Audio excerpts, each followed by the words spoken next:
Greetings everybody, this is Lily here, or if you like you can call me Quan. Alright, thank you for tuning in. Today actually I have something to share with you, a topic like I know I have gone sharing in the last 4 days. Every day I have a special topic, right? So today I am sharing with you how I manage disappointment. Okay, we all have disappointments in life and it's very hard to avoid it, you see. But the difference is we have a choice in how we choose to react to it. Okay, we can be proactive, meaning look at our disappointment and find a win-win situation. Maybe look at it in a positive manner. I mean, like, you'll be asking me, positive? What do you mean positive? If you're disappointed, how can it be positive? Can. How? Like this. Take it as a challenge. Take it as a lesson to learn. Life always has a lesson that teaches us to be stronger and wiser, so that next time we will reflect back on the past experience and that we will not repeat the same mistake that we've been. That is to grow wiser. I mean, I had my fair share of up and down. I'm sure you have yours too. So maybe I hope through my sharing today it will be something that you can resonate with. And if you're agreeing with me, please write in the column, in the remark column somewhere in my page, sort of like giving me an encouragement that hey, I'm not alone, you see. Okay, you see, I'm gonna trace back to maybe 10 years. I was a former cabin crew turned educator and today a digital business entrepreneur. How I came to be where I am today, it is all a choice that I've made. And I must say, it is not a decision that I made lightly in the past because, due to a place that I was in when I was a cabin crew, right? Something went wrong. And I won't say that it is the fault of another person, but sometimes, when we place a lot of our expectation on someone, when we expect that person to give us the things that we hope to have, when we are living in a world that is broken and all of us having our own burdens to carry, now that I've learned my lesson, it's not fair to expect the other person to fulfill our needs and all that. What I could have done better in the past when my marriage failed was, maybe if he doesn't want to do it, then let it be. Yeah, instead of getting all upset and all. The reason why I was feeling that way and disappointed and felt that my expectation was not met was because I thought I was doing it all by myself. I found myself to be a mom 24/7 and I get so exhausted. I mean, don't get me wrong, I love being a mom, but it would be nice that, that our other half would offer help, like, hey, why don't you go and take a break? Let me help you out. But all I see is a person who sits on the sofa watching his video or watching his TV, staring at his mobile phone. But that's what it is. It is what it is, So moving on forward, what did I do? I learned my lesson. If you're not happy somewhere, you just got to step out of that place just to gain back the sanity, That is how I came to this mantra, let's say a life principle right now today I'm still practicing is, when we love life, we live the best we can. Every day is a gift. Every day is a blessing. And when we don't like it, we can always change it because we have a choice. Life is not a sentence. Life is a present. Okay, so we have to live in the present, right? And so do you have any disappointment in life? I'm sure you do, because otherwise it would be so unusual, because all of us have our ups and downs. How do you manage yours? Maybe you can share in your column. So I'm going to put it on two parts, right? On personal level, like I've already shared with you, struggling as a solo parenting mom raising a teen, and then I also have a lot of disappointment in terms of expectation. Sometimes we raise our kid, we hope that they will turn out the way, our ideal child. But kids all don't come with a manual.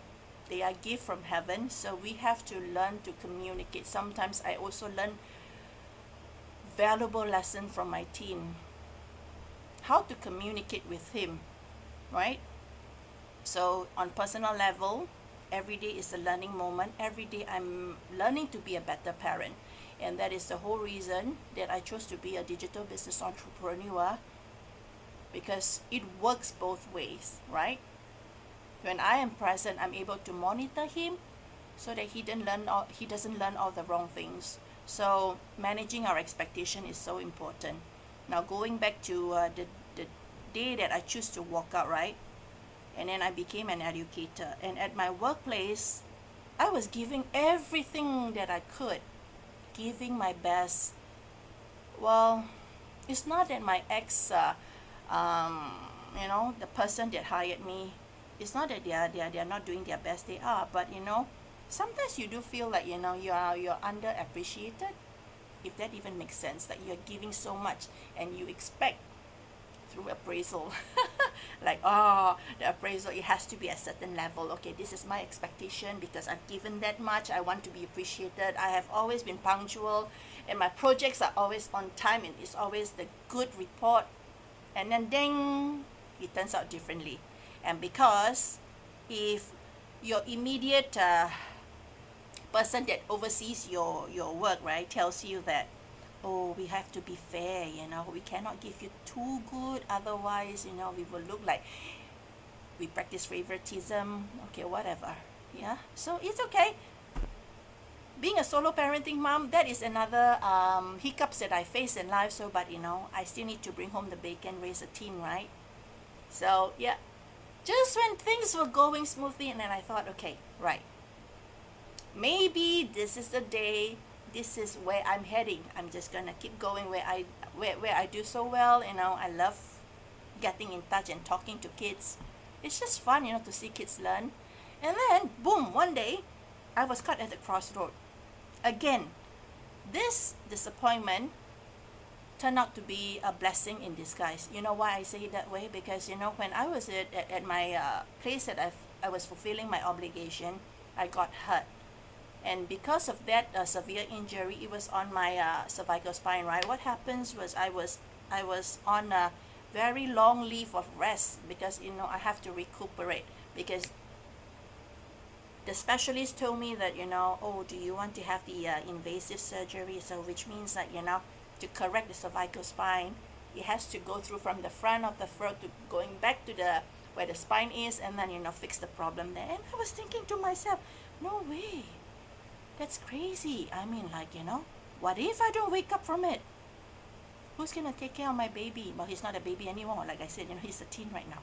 So I made a decision. I said, no, I'm not gonna do that. So I said, well, do I have any other options for recovery? Well, they said it's gonna be a long period, depending on how well your body is able to respond to all the physiotherapy. So I said, okay, I'll take the chances. So I was a year and a half staying at home every day, read books, and then day in day out just go for the physiotherapy. And then one day, off from my page, a friend's page, a friend's face popped up. That's where I discovered this digital business, and that is where I decided, okay, I cannot be a sitting duck, just sit down and not do anything. So I have to address the disappointment. I mean, if I could just sit there and feel sorry about it, then where is it going to bring me? Nowhere, right?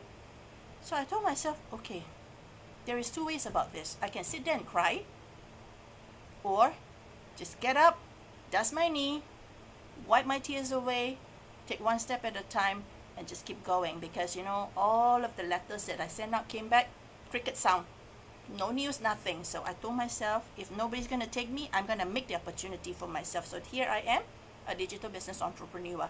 So, and people ever told me, why are you sharing so much with people, telling people about your boo-hoo-hoo story? I said, no, that's not how I look at it. It may be a sad story, and some, maybe, it could help somebody out there, People also have their own struggles. Maybe I can help them. I will give them a hope. If Lily can overcome all of the challenge, solo parenting mom, and I'm able to build my future the way I want it. Was it easy? Was it a walk in the park? No. I manage my disappointment and make it into something that is manageable. So instead of expecting, wow, I'm going to be like who, how great, no, I just take a step at a time and I tell myself, one step at a time. Did you know something? We tend to be very judgmental towards ourselves, like, we always want we expect ourselves to be somewhere. I don't know if it happens to you, but that's just my bad habit. My mom ever told me last time, you really have to cut some slack for yourself. Don't push yourself so hard, because otherwise, when you get burned hard. But I mean, I cannot help it. That's the way I am. When I put something, my effort into something, right? Be it relationship, be it professional work, be it in my business, I always put in my best, because I don't want to feel sorry in the end that I did not put in my best. 120%. At least I know if it didn't turn out well, I given my best. So I don't feel too bad about it, right? So that is how I manage my disappointment in life. It's all about mindset. In the last 4 days, I've been talking about mindset. We are in a control of our mind, because we cannot let our mind tell us that we cannot do, because the more we speak out the word, say, I cannot, therefore you can't, because you have convinced yourself that you can't. So I'm telling myself I can, just not yet. I'm working on it.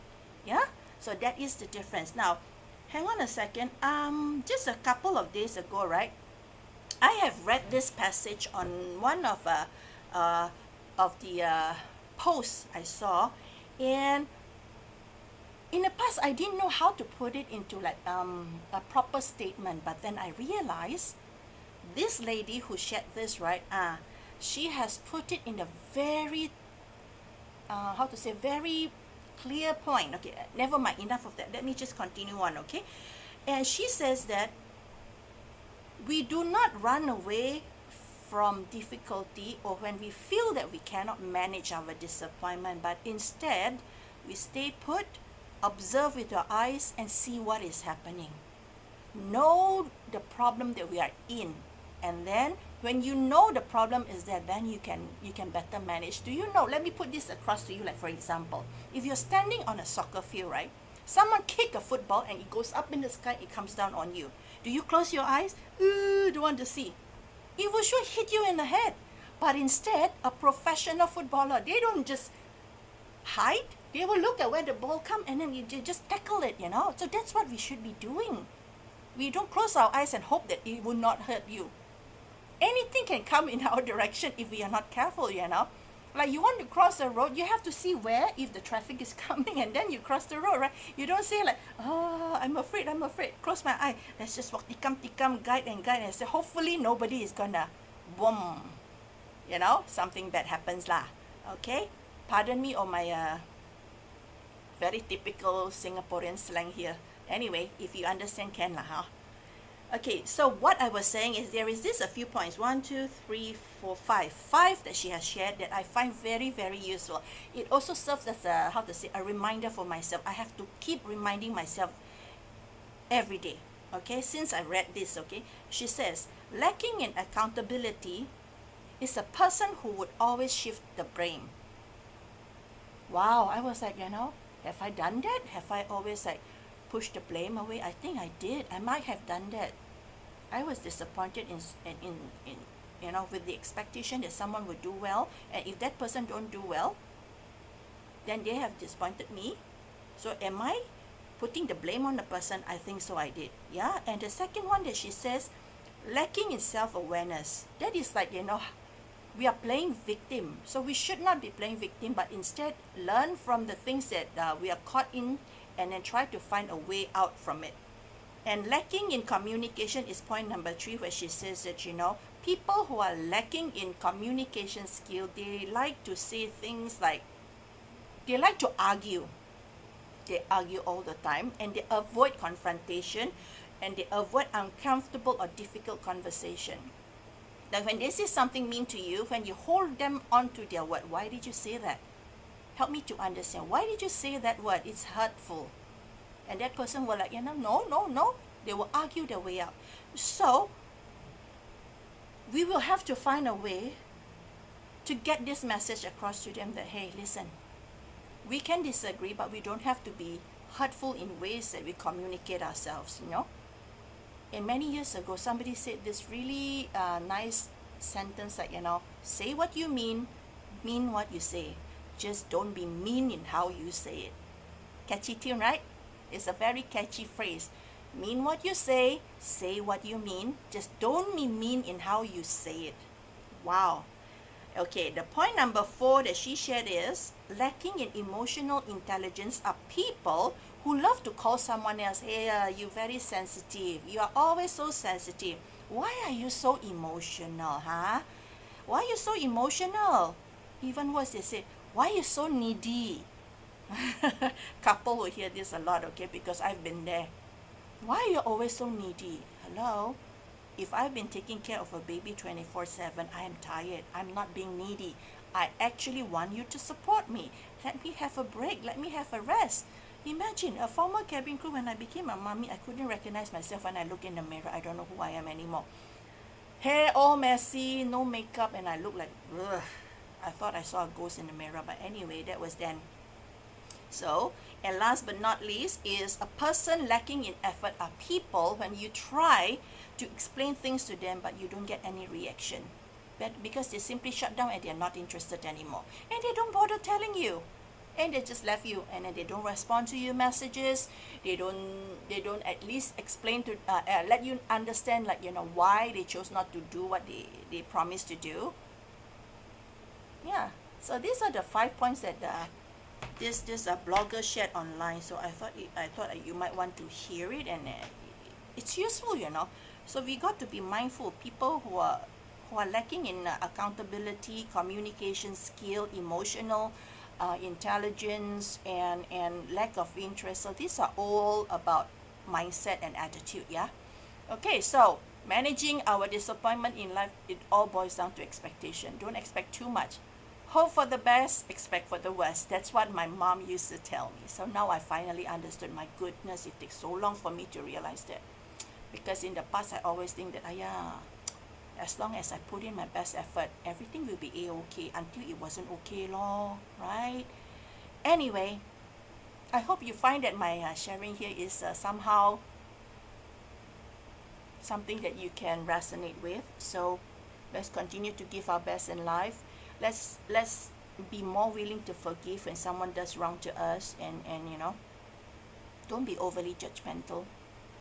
Because it's like, we think we're hurting that person by ignoring them, but in the end, we're actually hurting ourselves. Relationships are meant to be, it should be communicated, and then, no misunderstanding, because relationship always break down because of misunderstanding. Yeah.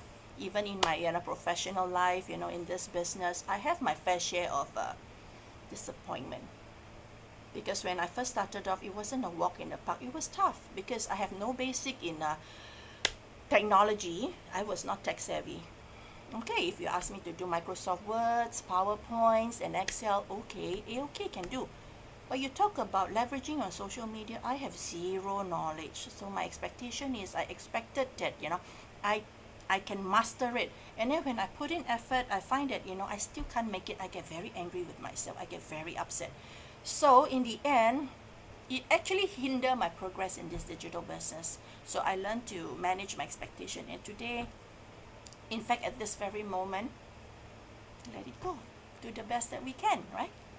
Just like this morning, I wanted to share the same topic like what I'm sharing with you, about managing disappointment, right? Imagine I talked for a good 20 minutes and I did not see the prompt from the chat that someone was trying to give me a hint that we can't hear you, and then I was happily talking away for a good 20 minutes only to realize that there was no audio. Silly me. And of course, I have two choices, right? I could actually feel disappointed, angry, frustrated, or do a new one like now. So I decided, okay, I will go out, go and chill a little bit, meet up a friend, catch up a little bit, come back and do this. And here I am. So I'll see you again tomorrow. I don't know if my live streaming is going to work tomorrow, but may God bless me and bless me abundantly. So I will end the chat here. So too bad guys, I cannot, share any more of my family montage because I'm coming to you on recorded right now. So take care of yourself. God bless you. Bye.